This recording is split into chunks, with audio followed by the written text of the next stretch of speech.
Você já parou pra pensar por que somos tão fascinados por histórias de heróis e vilões? Crescemos ouvindo o mesmo tipo de história, um herói valente que supera as dificuldades para derrotar um vilão desprezível. Aprendemos a ver heróis e vilões como parte de um sistema binário, torcemos pelos bons e contra os maus.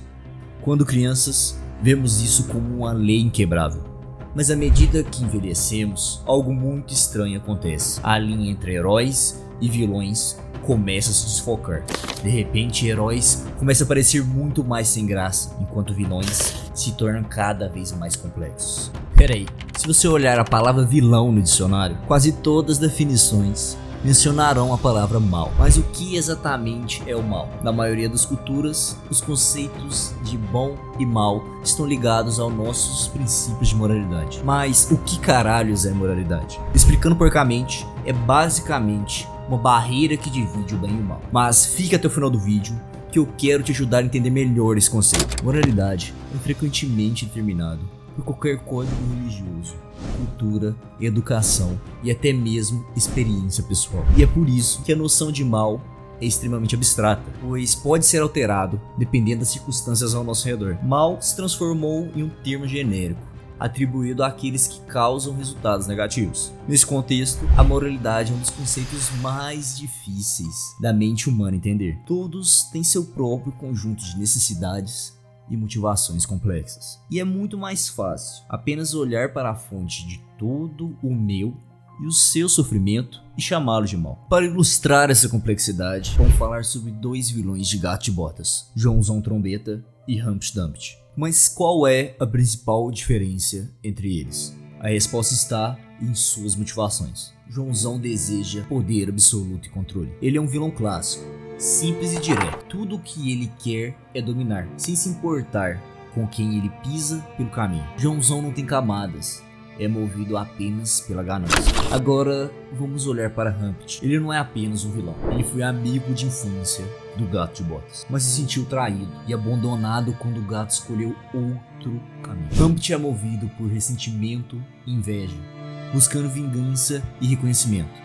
Ele manipula situações para provar seu valor, o que o torna um personagem multifacetado. Percebe a diferença? Joãozão é impulsionado pela ganância, enquanto Humpty é impulsionado por um turbilhão de emoções e motivações pessoais. Ele não é simplesmente mau, sua história revela uma luta interna entre amargura e redenção. Isso faz Humpty um vilão mais interessante e humano. Ele nos faz questionar: será que em certa medida ele está certo?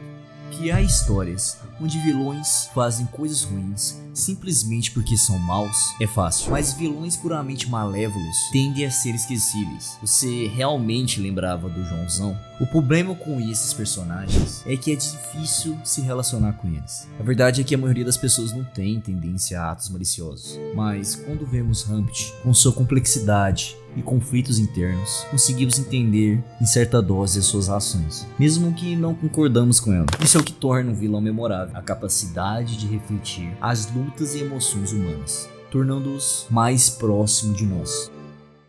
Tudo bem, já entendi que vou ter que ensiná-los a se tornarem vilões.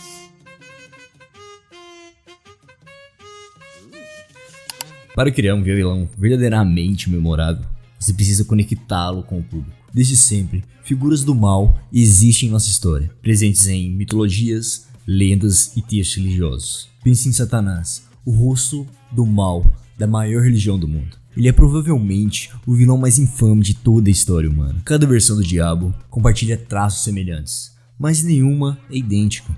Isso mostra que não há uma definição única do que é o mal. Essas figuras simbolizavam os nossos medos mais profundos e justificavam os valores morais e sociais, servindo como uma advertência sobre o que poderia ocorrer se os caminhos da virtude fossem abandonados. Mas algo interessante aconteceu. Com o tempo, esses vilões evoluíram. Eles se tornaram cada vez mais complexos. Hoje, o vilão memorável não é apenas aquele que aterroriza, mas também reflete nossas próprias lutas e conflitos internos. Pense em exemplos mais modernos. Vilões que não são apenas maus, mas têm motivações, histórias passadas, razões que nos fazem entender, mesmo que não concordamos. Eles nos desafiam a ver o mundo não como preto e branco, mas como uma complexa mistura de escolhas e circunstâncias. Em resumo, para criar um vilão inesquecível, você deve fazer com que ele ressoe com o público.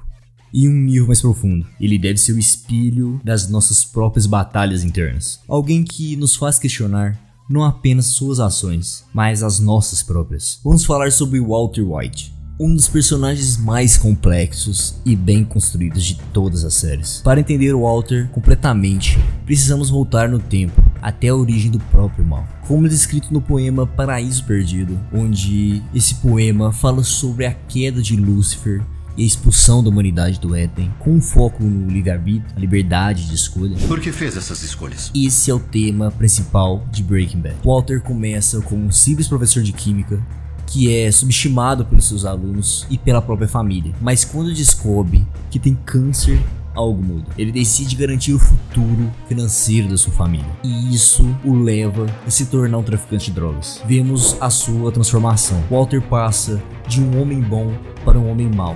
Breaking Bad é uma história sobre vícios, não apenas em drogas, mas também em poder. Vemos como o desespero e a ambição pode corromper uma pessoa. O mais fascinante é que acompanhamos cada passo. Walter quer proteger sua família e deixar um legado, mas suas decisões o transformam em um vilão. Essa série nos mostra como o poder pode mudar uma pessoa. O homem comum pode se prender em sua própria ambição, levando à sua ascensão e à queda. Oi. O Coringa é provavelmente o vilão mais icônico de toda a cultura popular.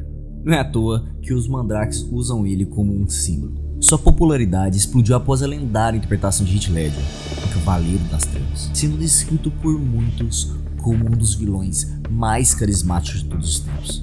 No baralho, a carta Coringa é versátil, capaz de desempenhar vários papéis em jogos. Mas sua simbologia vai além.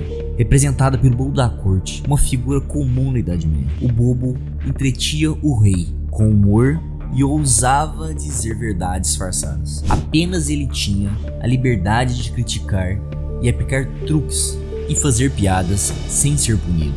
Dizer a verdade de forma direta pode ser agressivo, mas quando envolvida em humor, torna-se mais palatável. O humor, portanto, é uma ferramenta poderosa para revelar verdades sobre nossa natureza humana, nossas hipocrisias e dilemas morais. E é nesse contexto que o Coringa foi criado, um agente do caos que questiona todas as convenções, não só com crueldade e violência, mas também nos forçando a refletir sobre nossos valores e regras. Ele nos lembra da natureza caótica e imprescindível da existência. Anos após, Coringa ganhou seu próprio filme solo. E nos meses que se antecederam ao lançamento, a mídia começou a publicar inúmeros artigos temendo que um novo filme inspirasse atos de violência. O diretor e o ator foram rapidamente questionados sobre a possível glorificação da violência. Mas, curiosamente, Coringa foi lançado no mesmo ano que John Wick 3. Um filme onde Keanu Reeves mata centenas de pessoas, mas não recebeu as mesmas críticas que a mídia. Então por que o Coringa foi tão fortemente criticado? O filme foi amado pelo público. Conseguiu destacar o conflito da sobrevivência na sociedade moderna, falando diretamente no coração de muitas pessoas. Se fosse eu morrendo na calçada, vocês passariam por cima de mim. A sociedade é cruel e impiedosa. Ela marginaliza solitários mentalmente doentes como Coringa, todos os dias. A mídia que critica os filmes por glorificar a violência faz exatamente a mesma coisa quando uma dessas pessoas explode. O Coringa nos mostra essa jornada. Ele nos coloca na mente de um louco e sugere que todos nós somos cúmplices do derramamento de sangue. John Wick pode massacrar milhões de capangas em seu mundinho de assassinos, mas nada do que ele faz tem o mesmo impacto que o Coringa disparando uma única bala em Murray. O Coringa nos aterroriza não apenas porque ele mata pessoas, é porque ele nos faz assistir ele matando.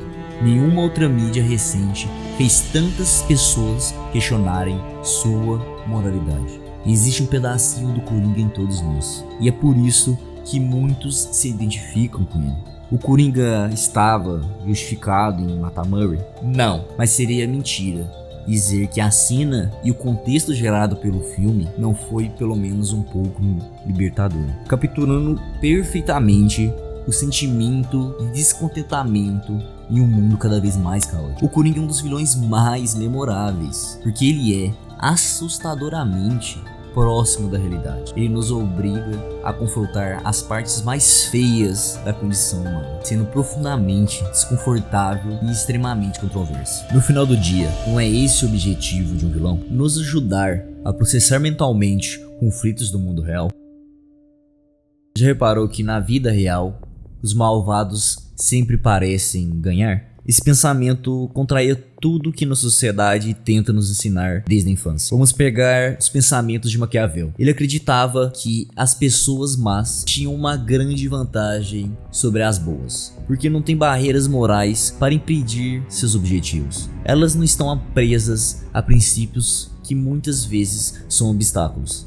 Mentir, manipular, sem problema para elas. Por outro lado, uma pessoa boa sempre tenta agir corretamente. Se você tem objetivos, age de acordo com a moral. Por exemplo, se você quer levar conhecimento às pessoas, não criaria um canal no YouTube com thumbnails e títulos chamativos, só para atrair atenção e concluir seus objetivos. Se você quer um mundo mais justo, age criteriosamente tentando convencer a todos que a injustiça é errada. Mas, segundo Maquiavel, isso não funciona. Ele observa que políticos, artistas e empresários bons eram passageiros. Em O Príncipe, Maquiavel sugere: seja uma pessoa boa, mas não esteja preso a princípios bons. Aprenda a arte de ser ruim, quando o necessário.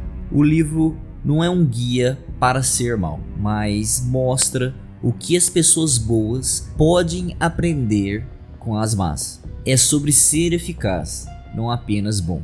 Devemos aprender com quem desprezamos. Somos orgulhosos e passamos a vida inteira olhando apenas para quem gostamos e ignoramos nossos inimigos, nossos vilões.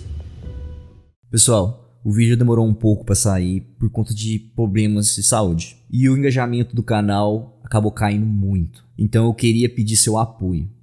Deixe um like, se inscreva e comentem qual é o seu vilão preferido e por que você se identifica com ele. Até a próxima.